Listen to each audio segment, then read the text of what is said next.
B-Siders. Welcome to another episode of Bravo for the B-Side. This is Jim. This is Danny. And we have on the phone with us someone we have been waiting to talk to for a while. And we're just so excited. We have the writer, director, producer of Girl Scene, the movie and the web series. Listeners, you know we've talked about her by the time this airs, a couple episodes will have passed. So hello, Tucky. Hello. Thanks for having me on. Thank you for being with us.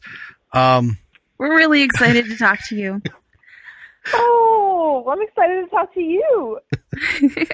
We, when Todd reached out about your movie and problems, did a little dive into it and we had to see it and we had to address it, because it's independent filmmaking.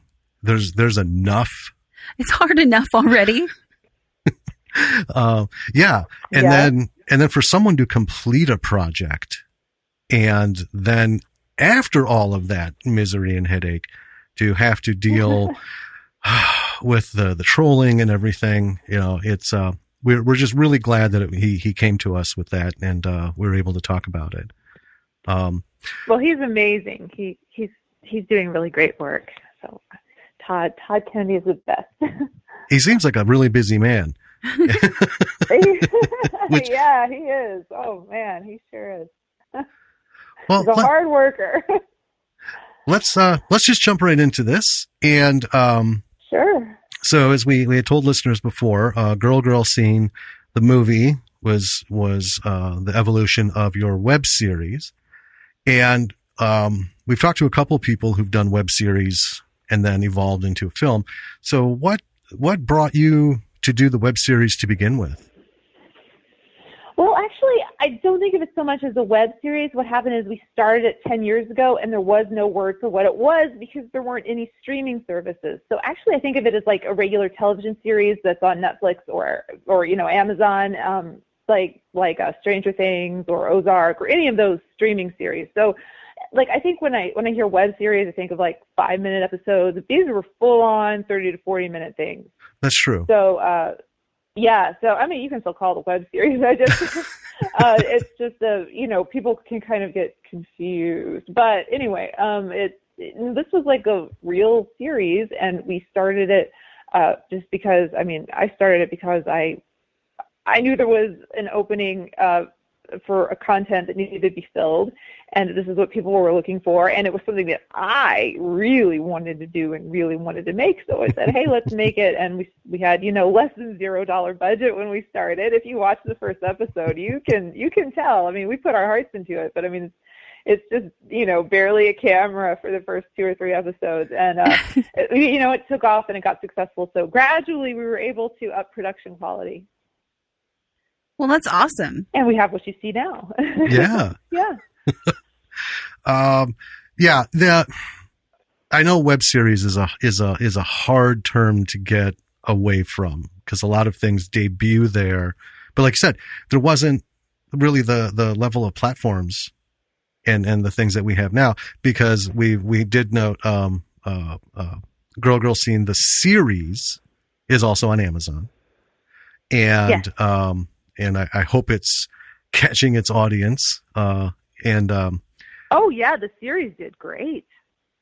Well, you had 3 seasons. I mean, that's no small feat. Mm-hmm. No, because we've come across a lot of earnest efforts that you can tell. We've watched a couple. It's like, oh, that was it. They only had their 1 season, and they didn't even get all their episodes done because something must have happened along the line. And you can just, you watch an episode and you're like, oh, well, where's the next one? They're gone. It was from 2014. Gone. So, yeah. Oh. But it's great we've encouraged people to start small when getting into this, and they're not really quite sure how to tackle, the movie making aspect of it, because now with the services and the plethora of tools that everyone has available to them for, not a lot of money, you can start moving forward and making, your idea come to life, even as kind of a primer for yourself.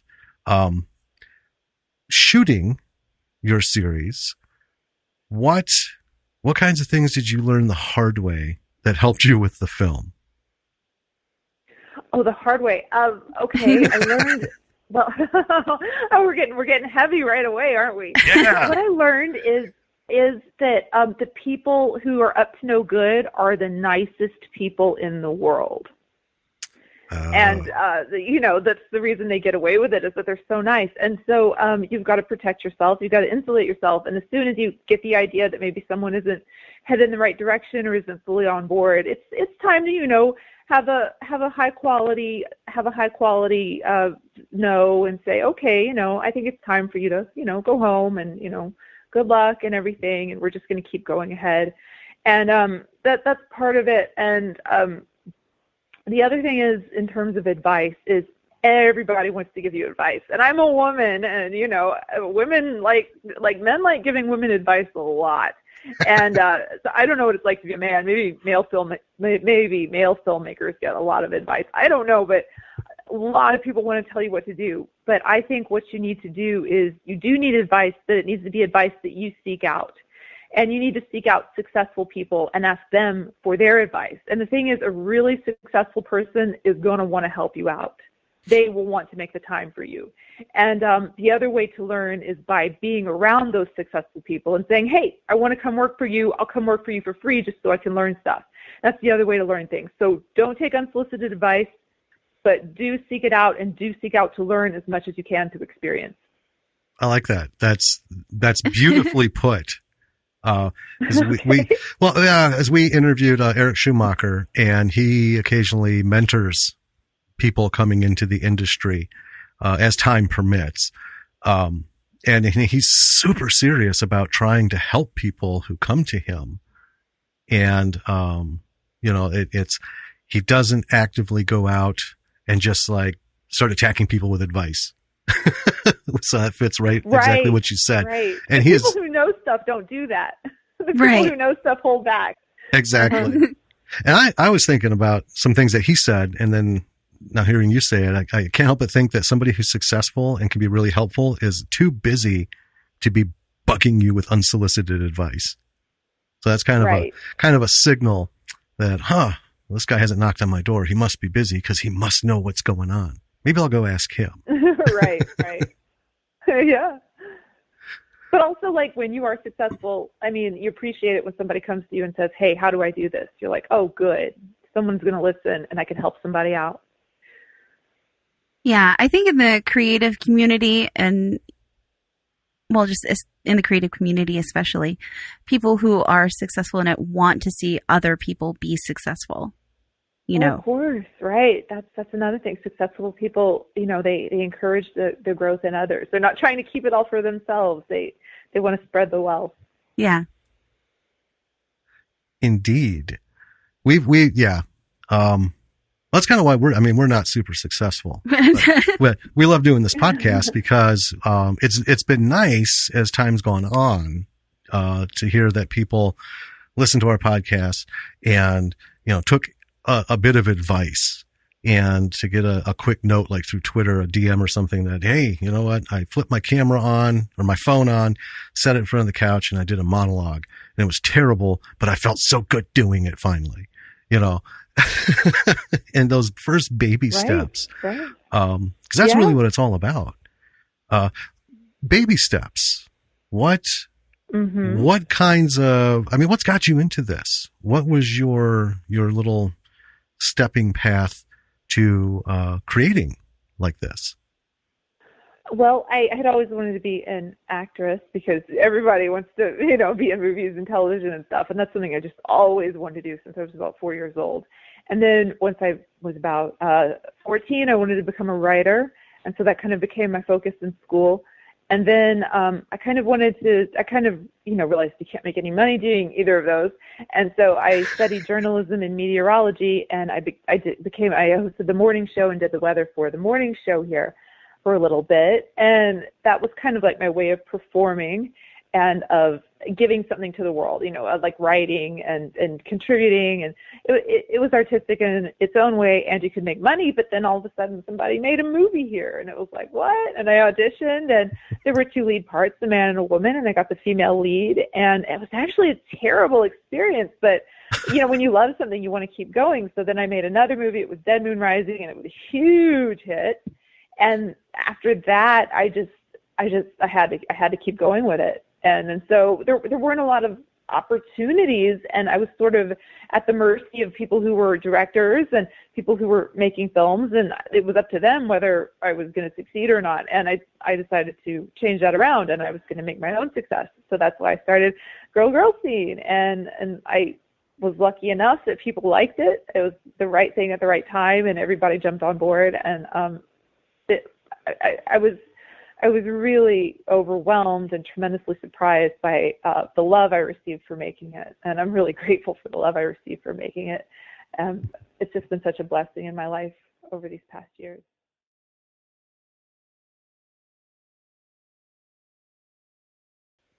What was the draw to doing a retro, including visually, because we talked about that a lot in the episode. What was the draw to doing 80s kind of feel, from top to bottom in referencing like St. Elmo's Fire, and then the effects and the lighting and stuff? What was your motivation to wrap this picture up in that kind of wrapping? That is such a great question, and nobody has asked me that ever. And so thank you for asking me.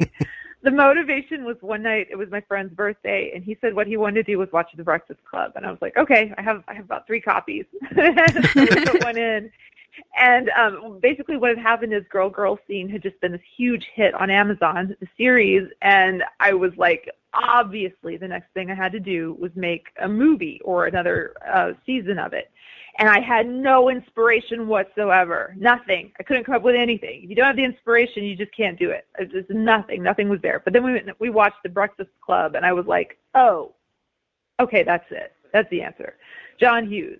And then Judd Nelson. I kind of got fixated on him because I sort of have this fixation on men who appeal to men and women, like across gender and sexual orientation lines. And Judd Nelson is one of those people, like everybody finds him attractive.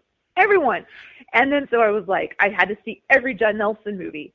And then I saw St. Elmo's Fire, which I had not ever seen in my life. And I was like, oh my God, this movie is terrible. And it is. But it's wonderful. Yes. I kept watching it, and then I watched this terrible movie over and over again. I took it to my parents' house and had them watch it, and I realized what it was. It was not a terrible movie. Joel Schumacher was onto something brilliant. And then so that combined together. So if you watch the movie, it's like every John Hughes movie is referenced in there, except for maybe Home Alone. Every other one of his movies is in that movie. In the spirit of a John Hughes. I just wanted to make a John Hughes film, pretty much. And then my friend Mark, who was the DP and editor on this, he was at the same time, there's a new retro wave 80s movement. So it's like there's new music, but it's 80s music. And it's kind of like the way Stranger Things became popular. I already brought Stranger Things, but all this 80s stuff has been coming up and been becoming popular. That's like the new fun retro thing. Mm-hmm. And he was really into that. He got me introduced into that style of music. And like Atomic Blonde, I think, was another inspiration for this, for putting it in the 80s.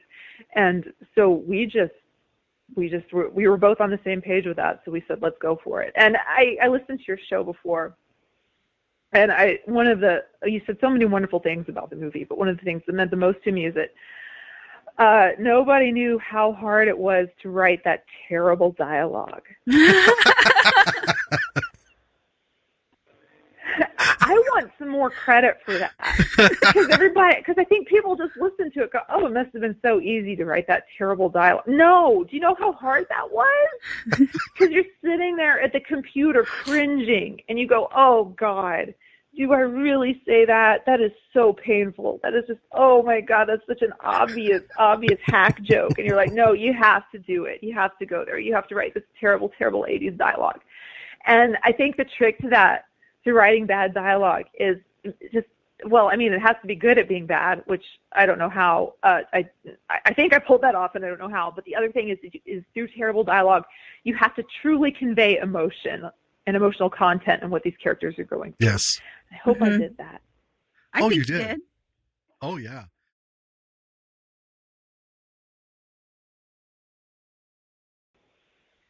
So, as a writer, director, producer, and actor in the movie,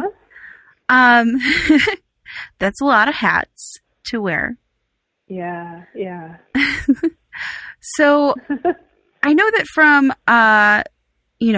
from a directing aspect, you want to make sure that, I don't know, it's really weird, like hard to put it into words, but you want to make sure that everyone is on kind of like your page as a director. But then you also have this sort of strange dynamic when you're acting and directing where instead of being the director, you're also part of the crew. And did you find that like created any, like difficulties with regards to your directing? I mean, you've been doing this for a long time, so you've probably got it nailed down by now. But is there anything that you kind of learned from doing that dual, quadruple roles? I mean, I've just been doing it forever. I think when I watched the movie, sometimes I should have gone, I should have focused more on the acting in this particular thing. But, like it was, like 2:00 in the morning and I had been doing it all day.